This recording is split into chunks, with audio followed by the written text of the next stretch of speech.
Je tiens d'abord à souhaiter la bienvenue à la nouvelle ambassadrice du Canada en France, Nathalie Drouin, en ce premier jour complet en fonction. J'ai hâte de travailler étroitement avec elle alors qu'elle représente le Canada et renforce notre relation importante avec la France. J'ai aussi rencontré Louise Mushikiwabo, secrétaire générale de la Francophonie. Cette rencontre avait deux objectifs. Présenter officiellement la candidature du Canada pour accueillir le sommet de la Francophonie de 2028, ce qui reflète l'engagement profond du Canada envers la francophonie. Confirmer 22 millions de dollars de nouveaux fonds pour la francophonie. Cela aidera à promouvoir la langue française ainsi que la diversité culturelle et linguistique au Canada et dans le monde. Dans ces temps d'incertitude, le Canada est un pilier de stabilité. Hello, everyone. I am here in Paris for the G7 Foreign Ministers meeting, where I'm having bilateral engagements with several countries and meeting my G7 counterparts over the next 2 days. I want to begin, though, by welcoming Canada's new ambassador to France, Nathalie Drouin, on her first full day. I look forward to working closely with her as she represents Canada and strengthens our important relationship with France. I also met with Louise Mushikiwabo, Secretary General of La Francophonie. The two purposes of this meeting were, one, to officially present Canada's candidacy to host the 2028 Francophonie Summit, which reflects Canada's deep commitment to La Francophonie, and secondly, to confirm $22 million of new money for La Francophonie. This funding will help to advance the promotion of the French language as well as cultural and linguistic diversity in Canada and around the world. In these times of uncertainty, Canada will continue to be a beacon of stability. Merci beaucoup et je pourrais recevoir vos questions. Merci, thank you. We will start with a question from the room. Judy Trinh, please go ahead. Minister Anand, I'm sure you're aware of the case of a 7-year-old autistic girl by the name of Ayla and her mother, Tanya Warner, who has been detained in an ICE detention facility. I'm wondering, what support is Global Affairs providing Tanya Warner and her daughter, given that a child is in detention in the U.S.? Thank you for the question, Judy. I can confirm that consular officials from Global Affairs Canada are in touch with the family directly, and due to privacy concerns, I am not able to disclose more information at this time. I am also in touch with the Member of Parliament for the riding in which the individuals reside, and we are doing our very best to keep her in the loop as well regarding information. But as I indicated, consular officials are in touch with the family, recognizing the seriousness of the case. If I may push a little bit, Minister, this seems to be a stock answer from the government that there are privacy interests at play here. However, this is an extraordinary case involving a 7-year-old autistic child. Have you, your government, any of your officials levied concerns with the U.S. government or with ICE officials about the condition of the family and about how they are treating a Canadian in detention as well as a child? Have you levied those concerns with your American counterparts? As I indicated, there are serious privacy concerns at stake, and those concerns prevent further disclosure. That is the law. It is not a stock answer, And I can assure you that we are in touch with the family, and we are doing all we possibly can to advocate for the well-being of Canadians. We are doing that in this case, and we do that in every case. Thank you. Thank you. We will now take questions on Zoom. As usual, one question, one follow-up. Dylan Robertson, please go ahead. Hi, Minister. Thanks for taking the questions. Could you please provide us with an update on the work that has been put in since last Thursday's joint statement with Japan, European allies, others? This was about contributing to efforts to ensure safe passage through the Strait of Hormuz. Could you please walk us through what sort of actions Canada has been taking since last Thursday? I want to stress that the objectives of the diplomacy are as follows. First, to prevent the loss of civilian life. Second, to prevent further escalation and reduce the risk of regional spillover. Third, to minimize collateral impacts on non-belligerent states and civilian populations. And fourth, to mitigate global economic shocks on energy, fertilizer, and commercial supply chains. The update that you are requesting relates primarily to the final objective that I just mentioned in terms of global economic shocks and the rite of passage through the Strait of Hormuz. I am here in Paris, in fact, for the G7 to discuss this very topic with my counterparts and to ensure that we can engage in further efforts together. Those conversations will occur over the day on Thursday and Friday, and I hopefully will have more to share at that time. Thank you. And I'm wondering, when it comes to talk of possibly supporting our Gulf partners, what's on the table and off the table? I mean, you've clearly outlined that we were not consulted on the U.S. mission. We don't plan to get involved. You've outlined some of the principles that would undergird any kind of a response.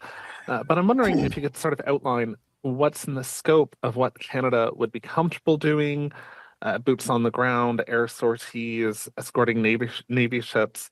I know you have to look at requests as they come in, but I think Canadians would like to know if literally everything is on the table or if there's anything you can rule out at this point. Okay, thanks again. Listen, in response to the first question that you asked, I want to underline our commitment to the UN Convention on the Law of the Sea and on the principle of navigation and free passage that should and does, under international law, pertain to this and other situations. In terms of the question you asked as follow-up, I want to specifically say that Canada remains committed to advancing dialogue, lowering tensions, and ensuring the free flow of commerce that underpins global economic security. The supply chains that are being impacted, whether in terms of energy or fertilizer and other commercial products, is severe, and we need to make sure that we're doing whatever possible to reinforce the importance of the right of free passage. At this stage, no specific decisions have been taken. We remain in close contact with our allies and partners about their direct security needs, and we are prepared to support where Canadian capabilities can meaningfully contribute to civilian and maritime security.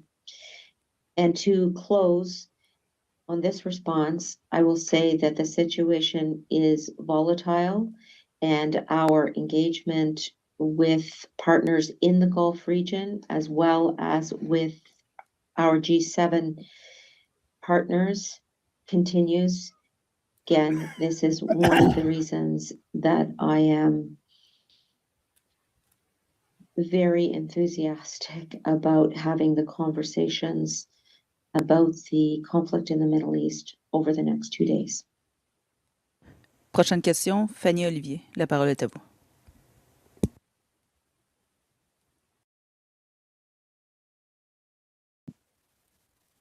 Bonjour, Madame Anand. Est-ce que vous m'entendez bien? Est-ce que vous m'entendez bien? Oui. Ah, parfait. J'aimerais savoir qu'est-ce que vous allez chercher à accomplir en rencontrant M. Roubaud tout à l'heure, ou plutôt vendredi. Est-ce que vous avez des demandes précises pour essayer de débloquer le détroit d'Ormuz? Est-ce que vous allez lui demander précisément qu'est-ce que vous cherchez de nous, du Canada et des autres alliés du G7? J'ai pas entendu complètement le nom que vous avez mentionné. Oui, M. Roubaud, Marco Rubio, que vous allez rencontrer vendredi, je crois. Est-ce que vous allez chercher à clarifier un peu les demandes des Américains sur ce qu'ils cherchent du Canada et des autres pays alliés du G7 quant au détroit d'Ormuz? Premièrement, j'ai parlé avec le secrétaire Rubio lundi après-midi et nous avons discuté la situation dans le Moyen-Orient et la volatilité là.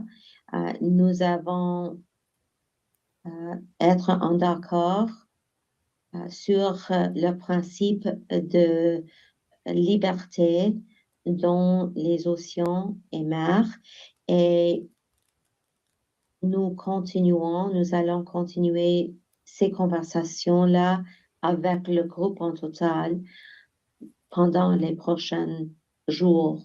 Mais bien sûr, c'est important d'avoir une conversation dans le contexte du G7 parce qu'il y a plusieurs pays là qui ont un intérêt de s'assurer qu'il y a le passage libre dans le détroit d'Ormuz.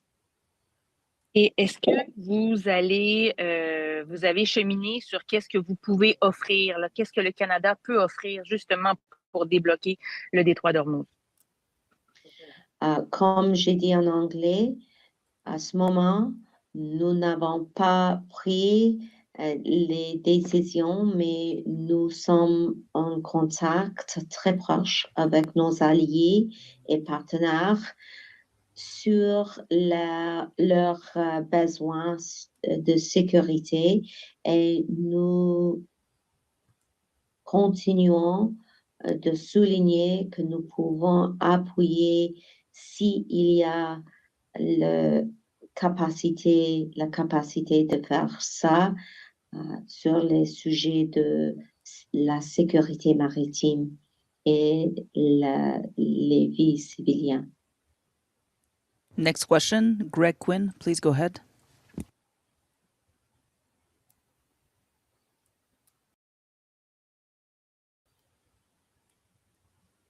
We cannot hear you, Greg. Can you unmute yourself?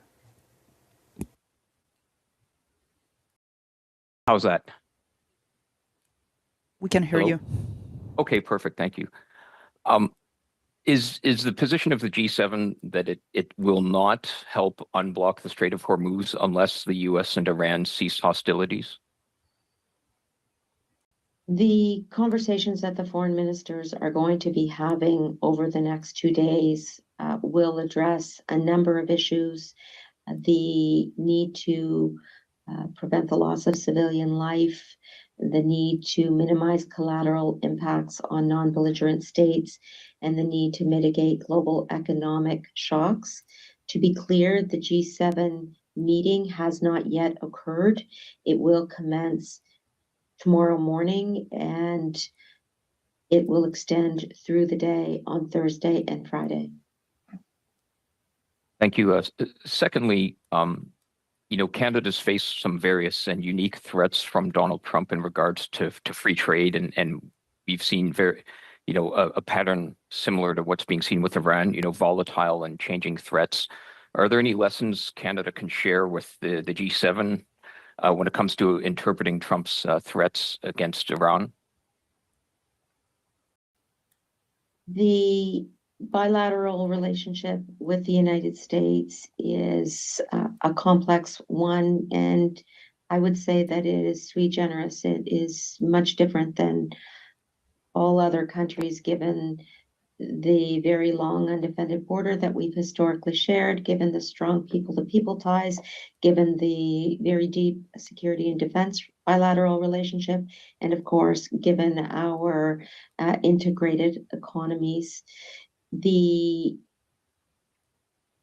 work that we will do as a group in the context of the G7 is very much about how we will contribute to global stability, not only in the case of Iran, but across supply chains, for example, critical mineral and energy supply chains, as well as maritime security writ large. We take what the US president says seriously. And of course, Canada charts its own path, which is why we are doubling non-US trade over the next 10 years, which is why we have signed more than 12 trade agreements over the last 7 months with several countries, which is why we have negotiations proceeding with major economies, including India and the ASEAN free trade agreement, relating to which we hope to sign in 2026.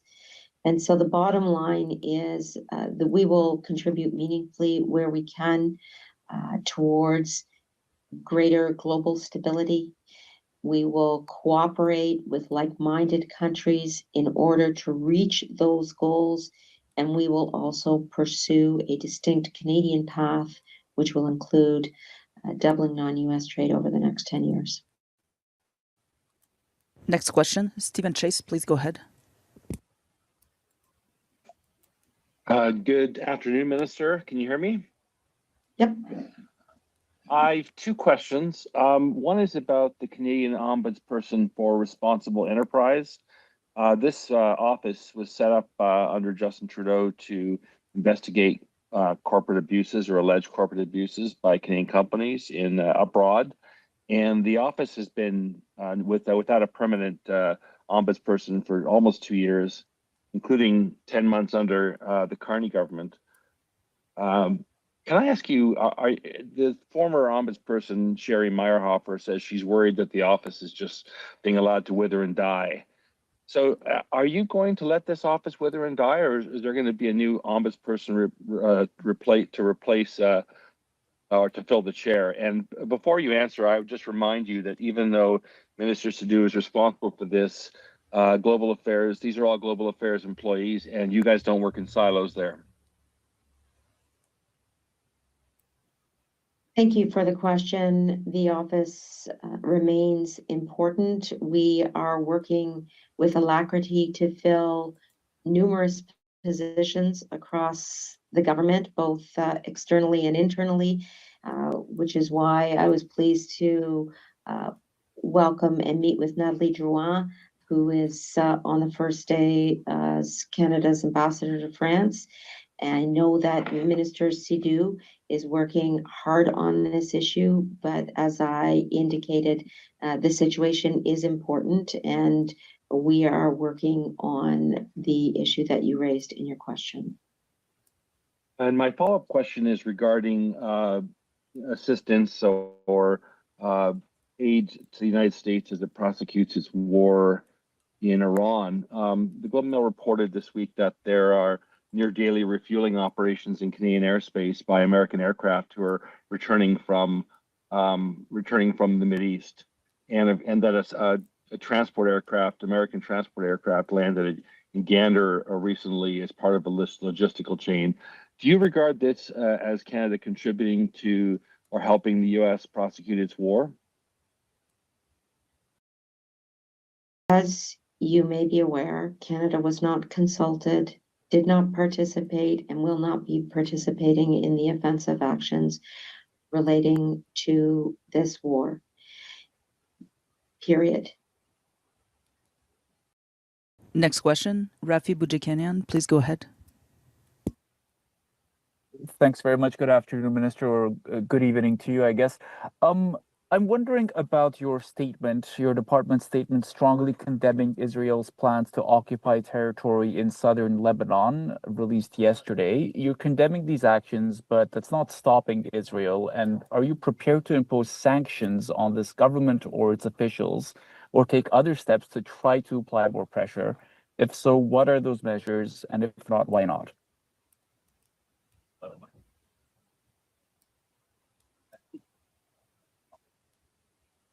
I want to begin by saying that Lebanon's territorial integrity must not be violated, and that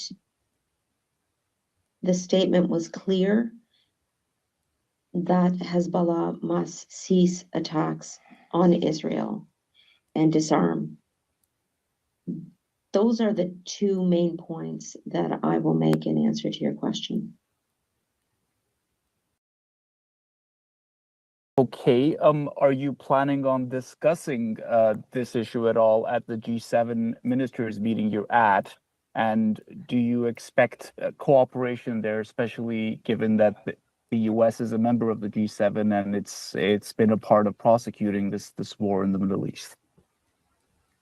Of course, I will be raising the issues at the heart of your question, as well as other issues of concern given the conflict in the region. I want to underscore that Canada is coming to the table at these G7 meetings to ensure that certain fundamental principles are voiced. And these principles pertain to the region as a whole. 1, preventing the loss of civilian life. 2, preventing further escalation and reducing the risk of regional spillover. 3, minimizing collateral impacts on non-belligerent states and civilian populations. 4, mitigating global economic shocks in terms of energy, fertilizer, and commercial supply chains. Those 4 principles are at the heart of our foreign policy vis-a-vis this conflict, and a number of issues, including the ones that you raised, Rafi, are addressed at a broad level through these principles, and I will continue to underline their importance in my conversations with my G7 counterparts. I want to underscore also that there will be certain outreach partners in attendance. I will be having bilateral meetings with almost every one of those outreach partners, and I will be making these points in those meetings as well. Thank you. Thank you. Merci. C'est ce qui met fin à la conférence de presse. This concludes the press conference. All right, so there you have it. I hope you'll leave your comments and your thoughts. Give us a like, follow, and subscribe. We'll be back. Have a good morning.